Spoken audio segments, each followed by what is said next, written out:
আমসত্ত্ব কিংবা ম্যাঙ্গো বার এই দুটো নাম শুনেই কিন্তু আমাদের সবার জিভেতেই পানি চলে আসে। ঠিক এরকম একটি রেসিপি শেয়ার করব আজকে আপনাদের সাথে। আসসালামু আলাইকুম everyone, welcome back to my channel.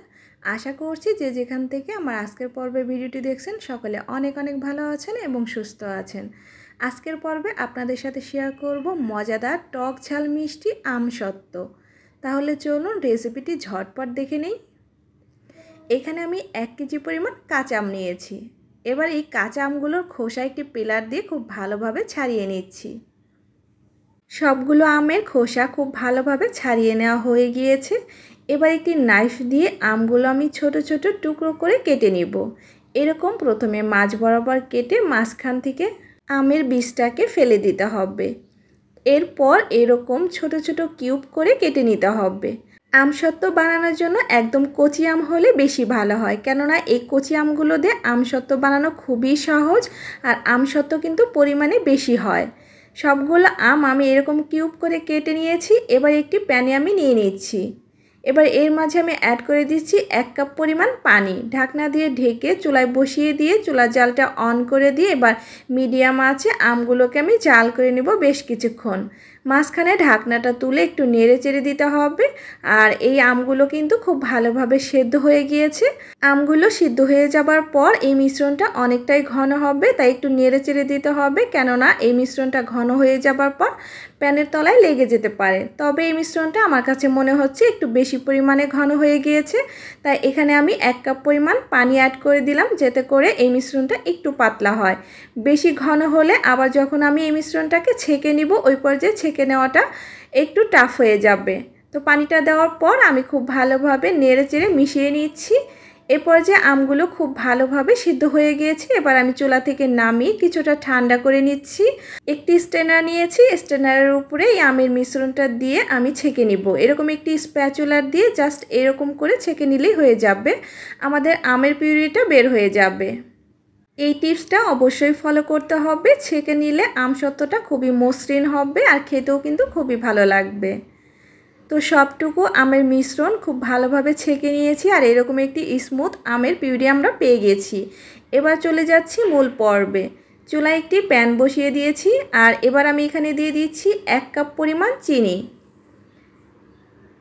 চিনিটা দেওয়ার পর কিছুক্ষণ অপেক্ষা করব চিনিটা গলে যাওয়া পর্যন্ত। চিনিটা যখন চারপাশ থেকে এরকম গলে যাবে ওই পর্যায়ে স্প্যাচুলার দিয়ে নেড়ে চেড়ে ক্যারামেল করে নিতে হবে। এ পর্যায়ে চুলার আঁচটাকে মিডিয়াম টু লোয়ের মাঝামাঝি রেখে ক্যারামেলটা করে নিতে হবে। হাই হিটে ক্যারামেলটা করে নিলে তাহলে কিন্তু ক্যারামেলটা পুড়ে যেতে পারে। এরকম অনবরত নেড়ে চেড়ে ক্যারামেলের সুন্দর একটা কালার আসা পর্যন্ত জাল করে নিতে হবে। ক্যারামেলের কালারটা একদম ডার্ক করে ফেলা যাবে না, তাহলে কিন্তু আমসত্ত্বর কালারটাও কিন্তু খুব বেশি ডার্ক হয়ে যাবে, দেখতে ভালো লাগবে না। ঠিক সুন্দর একটা কালার চলে আসার পর এখানে আমি দিয়ে দিচ্ছি 1/2 কাপ পরিমাণ পানি। পানিটা দেওয়ার সাথে সাথে খুব ভালোভাবে নেড়ে চেড়ে মিশিয়ে নিতে হবে।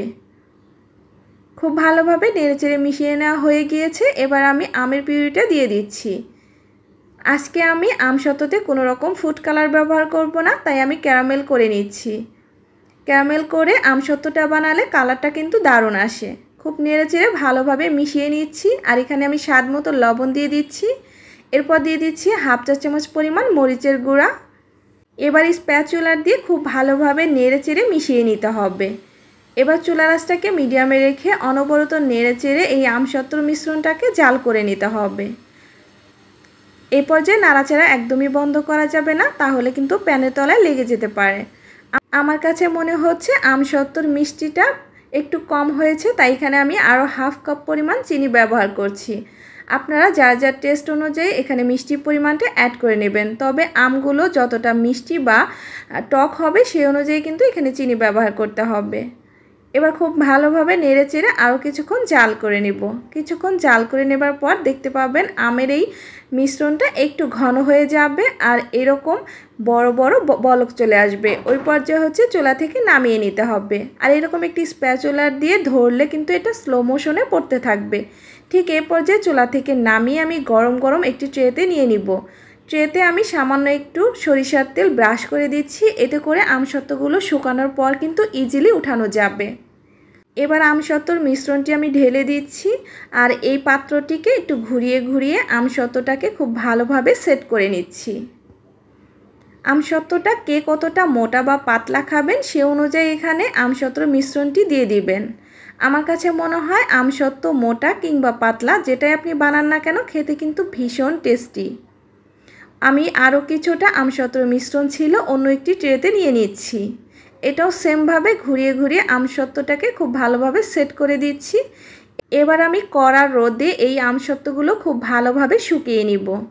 2 দিন কড়া রোদে শুকালে কিন্তু আমসত্ত্বগুলো খুব ভালোভাবে শুকিয়ে যাবে। আর দেখতেই পাচ্ছেন এটা কতটা ইজিলি উঠে আসছে। এবার আমি কেটে নিচ্ছি পিস করে আর এভাবে ঘুরিয়ে ঘুরিয়ে আমসত্ত্বগুলো তৈরি করে নিচ্ছি। আপনারা চাইলে কিন্তু এটা ম্যাঙ্গো বার করেও তৈরি করে নিতে পারেন। জাস্ট চিকন চিকন করে কেটে নিলেই কিন্তু দোকানের মতো এগুলো ম্যাঙ্গো বার হয়ে যাবে। আমসত্ত্ব কিংবা ম্যাঙ্গো বার যেটাই বলেন না কেন এর টেস্ট কিন্তু খুবই মজা। এখন কাঁচা আমের সিজন, তাই সিজন থাকতে থাকতে আপনার ঘরে বানিয়ে নিতে পারবেন এরকম দোকানের মতো ম্যাঙ্গো বার বা আমসত্ত্ব। এটা বানানো খুবই সহজ, মাত্র কয়েকটি উপকরণে ঘরে বানিয়ে নিতে পারবেন এরকম মজাদার আমসত্ত্ব। আশা করছি আমার আজকের এই রেসিপিটি সবার কাছে ভালো লেগেছে। রেসিপিটি ভালো লাগলে অবশ্যই চ্যানেলটি সাবস্ক্রাইব করে নিয়মিত চ্যানেলের সাথেই থাকবেন। এরকম মজার মজার রেসিপি পেতে চাইলে আমার চ্যানেলটি সাবস্ক্রাইব করে বেল বাটন অন করে রাখবেন। আজকের ভিডিও পর্যন্তই। সবাই ভালো থাকবেন, সুস্থ থাকবেন। সবাইকে অনেক অনেক ধন্যবাদ জানিয়ে এখানেই বিদায় নিচ্ছি। আল্লাহ হাফেজ।